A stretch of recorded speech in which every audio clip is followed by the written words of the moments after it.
Hello everyone, it's Cam from Arsenal Theory Podcast, and we're going to be doing a kind of a brief breakdown of the Arsenal-Sheffield United game at the weekend. Plus, we're going to have a look at what's been going on with some of the rivals, Chelsea, United, City and Spurs. Some interesting stuff happening there, and want to take a little look at that, got some thoughts. But I think the overriding factor for me from the game at the weekend against Sheffield United was really just the fact that we just took care of business, There's no dramas. There was no nail biting. Just everything just went how it should do against a club like Sheffield, who are towards the bottom, or if not the bottom of the Premier League. Newcastle beat them 8-0 recently, but they have actually pushed some teams quite closely. I think City only beat them by 1 goal. United kind of drifted over the line with them, and Spurs needed a last minute kind of 2 goals to beat them. So it was nice to just have a no drama situation there, and help the goal difference as well. It feels like when we have these games, we might sometimes get to maybe 1 or 2-0 and just take our foot off the gas. And we didn't do that yesterday. And what makes it even sweeter on top of that is that we rested players as well. So we had Gabriel come out and Kiwior came in. Zinchenko was back at left back. Havertz was back in the team. Odegaard was dropped. Smith Rowe came in, and also we had Nketiah up front and Saka and Martinelli on the wing. So we made some changes, which is nice to see with Mikel, because he doesn't typically kind of rotate, especially in the Premier League. So if you were going to do it though, Sheffield United at home is the time. It's the time to kind of take advantage of having that game, really. And we didn't look like out of sorts. We didn't look like a team that hadn't played together before. Everyone seemed to know their positions and what they were doing. It was fairly fluid. It didn't look like it was going to be a 5-0 game, though. I've got to say, after the first half, I think it was 1-0 in the first half, you didn't really see it going that way. You kind of felt, okay, maybe we'll get a second goal and then kind of just ease off and maybe get like a 2-0 win. But no, it didn't quite go that way, thankfully. Talking of why it didn't go that way, because of Eddie Nketiah, who managed to get a fantastic hat-trick, and he showed something new. His first 2 goals, the first one was really, we'd seen that kind of movement before him. We know he's got that kind of jinky movement, close control in the box, and he finished it well. The second one was kind of like this kind of slap shot from a corner, I think, in the area. Very quick, reactive, right into the roof of the net. Goalie, no chance. It was the third goal that I felt was interesting, because I've never seen them score a goal, I think, from further out than the penalty area, potentially. And this was like a 25-yard kind of screamer into the top corner.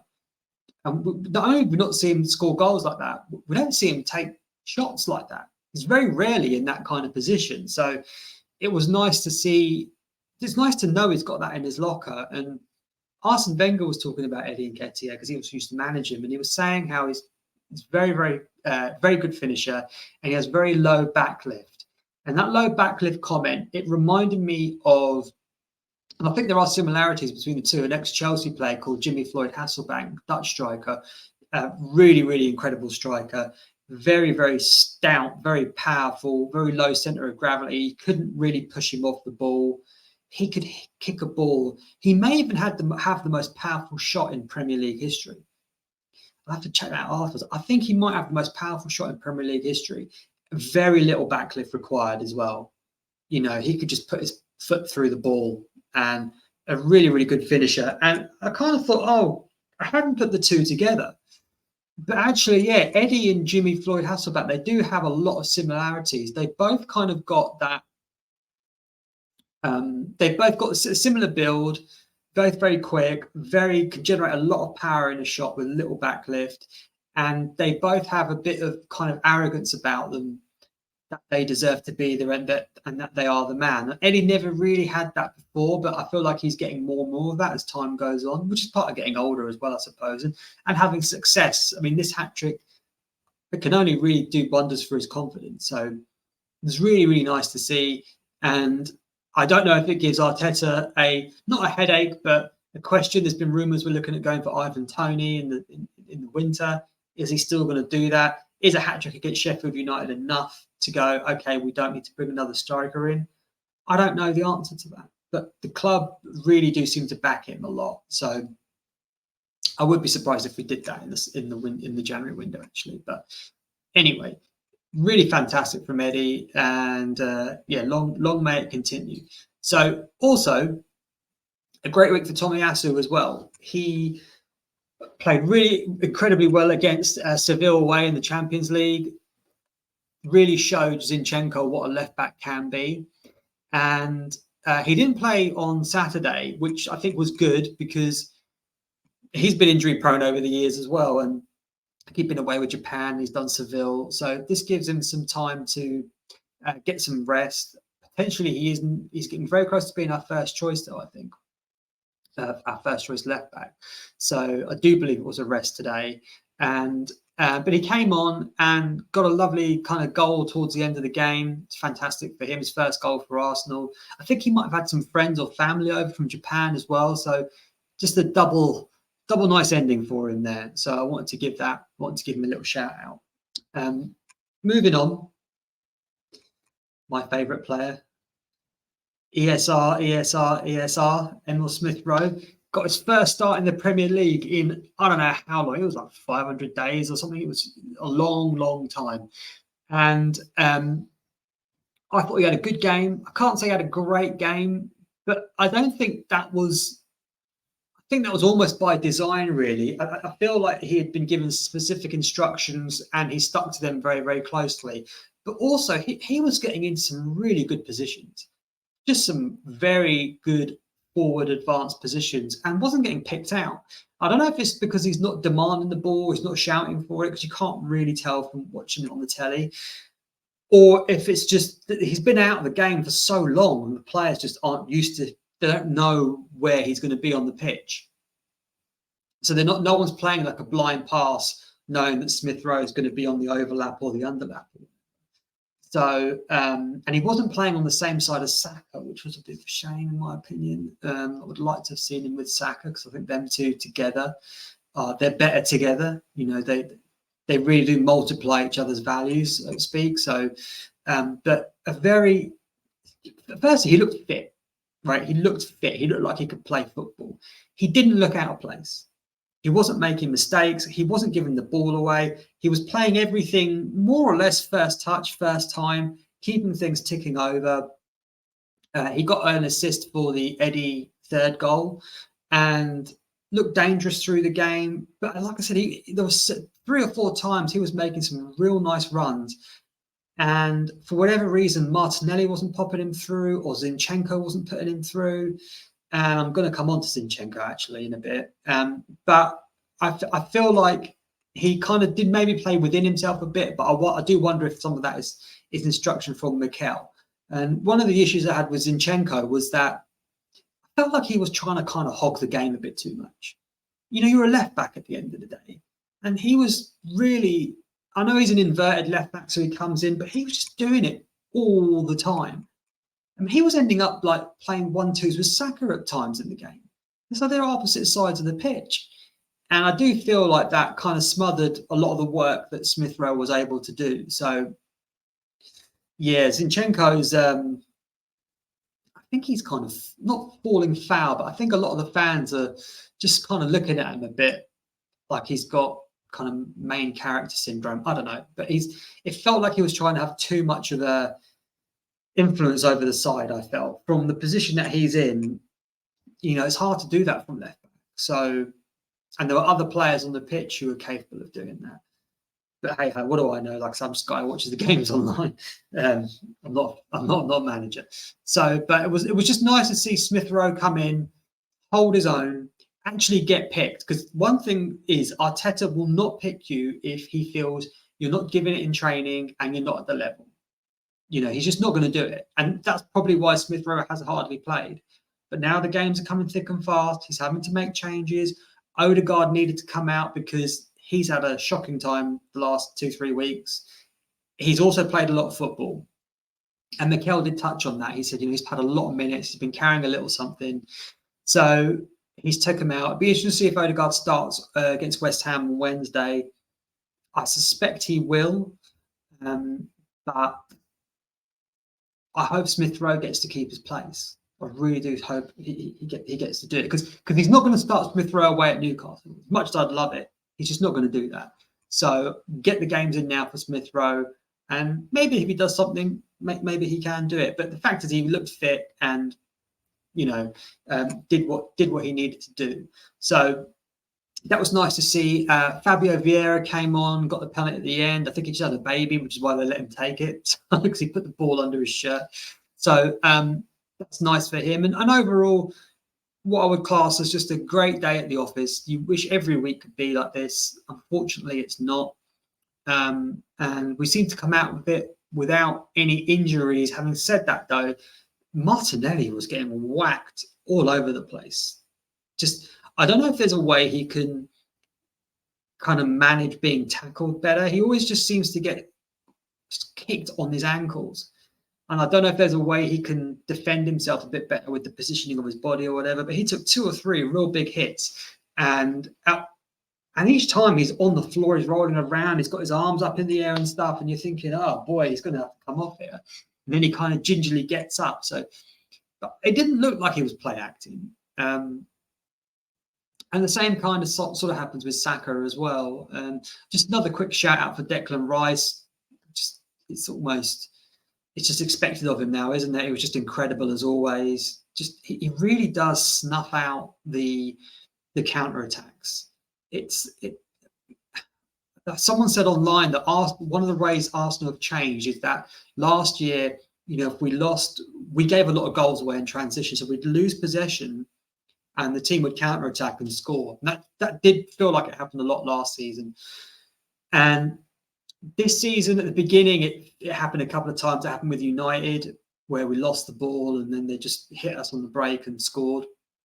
Spurs did it as well. But recently, that seems to be happening less and less. And some people have said that it's down to Arsenal. Instead of trying to win the ball back straight away when they lose possession, they're actually trying to set themselves up to say, okay, we've lost the ball, but now you've got to try and play through us. Let's see if you can actually play through us. Instead of us trying to kind of go crazy, all out of position, and they just pick us off, come and play through us. And their teams seem to be struggling to do that. And a lot of that is down to Declan Rice, because he's a very hard person to get past. He's probably bigger than you. He's probably he's got telescopic legs. He's very quick, very committed, doesn't really lose many duels. In fact, the last duel I remember seeing him lose was actually when he was playing for West Ham against Arsenal, and Saka beat him in a duel. But anyway, what else can be said about that man? Just incredible. In fact, so happy he's at Arsenal. So one of the other things I wanted to kind of go through is the rival watch. I don't know what else to call it, really, because I had a chance this weekend to have a closer look at what's going on around us. And I'm going to start with the order of the games, actually. So Spurs. So they beat Palace on the Friday game. I think it was 2-0. And Son is just, looking pretty unstoppable at the moment. And they're top of the league. They're 2 points clear at the top. And it's very, very interesting that it's like, how long is it going to last? Can it last? Wenger said he expects them to compete for the title, which is concerning because, as much as I've berated Wenger over the years, he obviously knows his football, he seems to think that the connection with Maddison that they've brought in, the new goalie, the new centre-back, and Maddison has really, really elevated Spurs in terms of their spine and being able to connect their back line through to their attack. Because Son is a world-class finisher. I mean, he's an elite-level finisher. He doesn't even need any good chances. He can score them from like half chances, really. So, and they don't have European football, and so you'd think they'd have less injuries. So it is a concern. Everyone keeps waiting for the bubble to burst. They have been really lucky as well, though, and you wonder how long that luck is going to last. I mean, those 2 goals in injury time against Sheffield. I mean, how often does that happen? And then, like, Jorginho giving the ball away to Maddison straight after we scored. It's like, man, it's just so lucky. But they are where they are, and we just got to hope that they go all Spursy like they usually do. they're out, and they're out of the Carling Cup as well. So they don't even have the Carling Cup. So they just got the Premier League and the FA Cup. So the manager's got so much time to just prepare his team. So yeah, but they've had a good easy start though. They've played like a lot of the bottom teams, and that would have helped them as well. So I think they've got some tougher games coming up in the month of November. That the run's going to get a bit tastier for them, and yeah, we'll see where they're about. Let's move on to another part of London, West London, Chelsea. Now I've got to confess, I didn't realise Chelsea had lost until kind of like after the Arsenal game had started. Finished, sorry. I've been very busy in the morning, and I just hadn't had time to stop for anything. And managed to get nearly everything done, and then the Arsenal game kicked off, so I was following that, and I didn't want to go on social media or anything like that. I just wanted to really concentrate on the game. And then when it finished later on, I kind of looked and saw they'd lost 2-0 to Brentford, and I couldn't believe it. I could not believe that they'd been beaten like that. I saw the goals. I got to say, the second goal, no one else seems to be saying it, but to me, it looked like a foul on the Chelsea player. So Chelsea take the corner, Brentford kind of clear it, it's up in the air, and to me, it just looks like the Chelsea defender, I don't know who it was, just gets kind of poleaxed really, and then suddenly Brentford are on a counter attack. Sanchez has gone up, and it's 2-0, and the boos are ringing out around Stamford Bridge. I mean, they've had a shocking run. The last 19 games, they've won 2 at Stamford Bridge. I mean, that's just terrible. Simon Jordan on TalkSport, I saw this clip of him today saying, Chelsea are going to win the league under Bowley in the next 2-3 seasons. And I just don't know what he's basing it on. Well, I say that. He's basing it on the fact that they spend a lot of money, and eventually he'll get it right. But, man, big questions. Their next game is against Spurs in the league. It's like, I really need Chelsea to do something here, but they're not looking like they're going to do it. I can't believe we didn't beat them. We didn't beat them because they got lucky in that game. The Mudryk never meant that goal, and very, very, very dicey penalty if you ask me. And we should have had a penalty when Jesus got clarted out. So, Chelsea, oh man, their fans are in a world of pain. You got people. I've heard people online saying, "I don't want to go to the games anymore," and I know what that's like. And we were nowhere near as bad as Chelsea was when I was going to the Arsenal games. So they really need to get a striker in. They really do. There's rumours they're going to go in for Tony. I wouldn't be surprised if they did. They should go in for him. They need someone where the ball's going to stick, and that will happen with him. But if Arsenal are going for Tony, then you're kind of looking at Eddie and thinking, well, would they go in for Eddie maybe? I don't know. Problems galore around there. However, they're not the only ones. Misery loves company. Chelsea and United fans should be actually together at the moment, but instead they're all kind of pointing at each other saying who's the worst out of the two. And what a shit show that was for Man United yesterday. The poor fans. Look, being beaten by City is not the end of the world. It's all about how it happens, and how it happened wasn't great, but they did have chances. United did have chances. Firstly, on the Rodri penalty, it's a penalty. To me, it's a penalty. Højlund has grabbed him. He's got hold of him, and as soon as you're doing that, you're just giving the referee and the VAR people an excuse to give a penalty. They're not always given. That's the problem, is they're not always given, but they should be. And it was a foul. It was a penalty, and Haaland tucked it away. United did have some good chances, though, to get back in the game. He really, really did. McTominay had some chances. Rashford had some chances. And they just couldn't quite click and get that foot back in, the game. And then City had other chances as well. Onana made some great saves. Then the second half, City just just ran away with it, really. Bernardo Silva just became like that conductor in the game, was just controlling it all. United really had no answer for it. I was wondering, well, maybe they didn't just go man to man on him and just stick someone on him to try and take him out. But then, you still got Grealish to deal with and Foden. And I think the problem for United fans is that there doesn't seem to be a style of play. There doesn't seem to be any kind of cohesion to what they're doing, or, okay, we've worked on this on the training ground and we're now going to implement this in the match.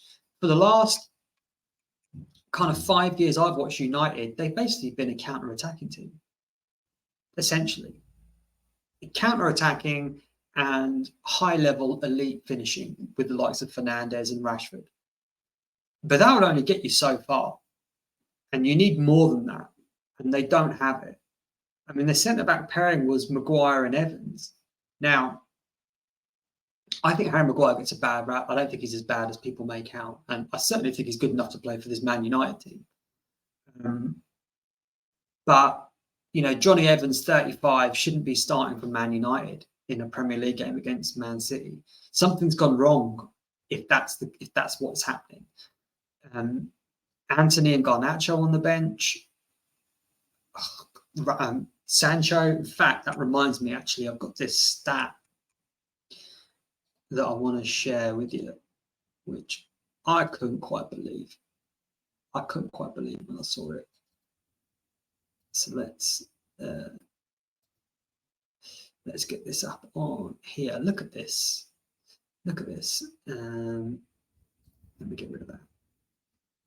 Now, this will explain why United are actually quite lucky to have the number of points that they have. Anthony, 100 million euros this season. No goals, no assists. Garnacho, no goals, no assists. Højlund, no goals, no assists. I couldn't understand Højlund hadn't scored yet. I swear I saw him score in the Premier League, but clearly I must have imagined it. Martial, I can't believe he's still at the club. And then Rashford. I mean, and that goal was against Arsenal.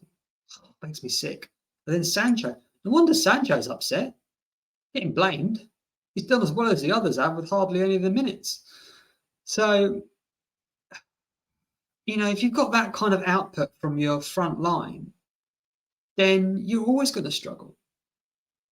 And Ten Hag, the problem they've got is, what do they do with the manager? Because I don't think there's an obvious replacement. I really don't. It's not like they can go and get Tuchel, for example. It's just rocked up at Bayern. He's not going to leave and join Man United now. You look at Zidane, they're not going to get a Zidane, and that would be the wrong move for them as well. They need someone that can come in and change the culture at the club. They need more than the manager. I think Ten Hag's a good coach, but can he build a culture? Because that's what they need at United. They got players like Rashford and like Bruno who are just throwing their toys out the pram, sulking, writhing around on the ground, not taking care of business. And they had the issues like with Sancho problems as well, not training properly. Ronaldo was doing exit interviews last year. And you just think, well, clearly something isn't going right there. And people compare it to Arsenal, and there are some similarities where Arsenal kind of got, I don't know if the word lucky is right, because maybe we identified this and knew this, but Arteta has clearly shown he's capable of changing the culture of a top club. And the culture comes down to things like standards, levels of thinking, how you train, turning up on time, all that kind of stuff. These are all issues that Ten Hag has had to deal with whilst he's been at United. But is he that guy? Is he the kind of leader who you can look up to? Like, the players clearly look up to Mikel, and that has helped him get rid of the dead wood, bring the new blood in, and create this kind of elite mentality, culture, whatever it is. And it's a lot better than it was before. But has that happened at United over the last 18 months? Ten Hag's been there. I don't think it's got, if anything, it might have got worse. But the problem they've got is there aren't, those kinds of managers don't grow on trees. You've got the managers, the real greats like your Peps, maybe your Ancelottis. I'd say maybe, no, your Ancelottis as well, who really can galvanise a situation. Mikel is in the process of doing that, but he's still got some time to go. Well, obviously, you'd put him in anywhere, those kind of conversations. Klopp is in that level with Pep. You know, he changed the culture of a team, changed the identity for the better, not the worse, and been able to identify and replace players, sell players for high value, bring in new ones, make players better, all these things. And I think Mikel has done that, but obviously he's not done it to the level of Klopp, anywhere near the level of Klopp or Pep. And then you've got Haaland. I think, sorry, not Haaland, then you've got Ten Hag. I think with Ten Hag, he's just a good coach. He hasn't got those other parts to his game, I think, where he's going to inspire, create that environment, that elite level environment, which is what they need. So there's no point really getting rid of him and just replacing him with, you know, whoever it is. He's, I don't know, he's probably like an Unai Emery, a really good manager, a very good level manager, can get you European qualification, but can he change the culture at a club? I don't know. I suspect not. So I imagine he's going to stay, not because they think he's the right man, but because they don't have anyone else in mind yet for him to replace him with. And if you know, United need to think about, well, what do they want to be? You know, how far off are they in terms of time from where they want to be, and how do they get there? And is it someone like a De Zerbi, who's kind of done a good job at Brighton, but can he, again, can he install a new kind of culture within a club like Man United? I don't know. Maybe he can. Thomas Frank at Brentford. He's clearly a very, very good coach. Players clearly like him and buy into him.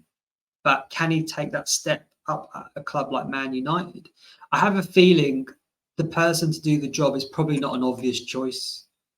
It's not going to be like a Luis Enrique or a Tuchel or someone like that. It's going to be someone under the radar who maybe you wouldn't necessarily, who typically maybe United wouldn't go for. And maybe it is like a Thomas Frank, or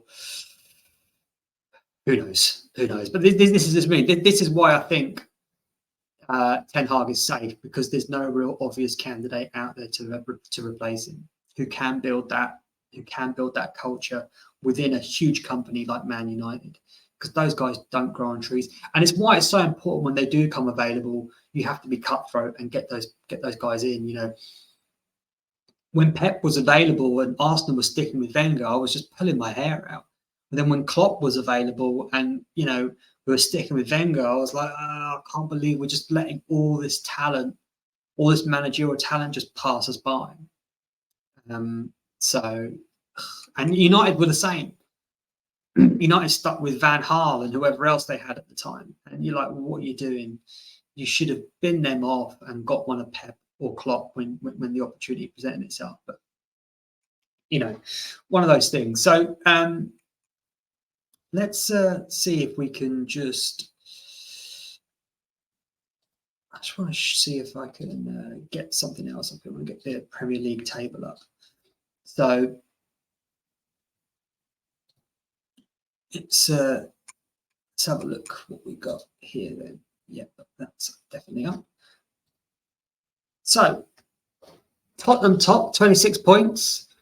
Arsenal, those draws cost us 24, but we have a nice goal difference, which is good to see actually, because we typically don't have one of the top kind of 2 goal differences. Normally by now, City will have 10 more plus goal difference from us, and goal difference is worth an extra point at the end of the season. So That was another reason why it was nice to kind of slap Sheffield, actually, was to build that goal difference up. Liverpool way in the conversation here, way in it, 100% in a title race. Anyone that's going, oh, Liverpool can't win the title, are idiots. Don't know what they're talking about. 100% bang in the race.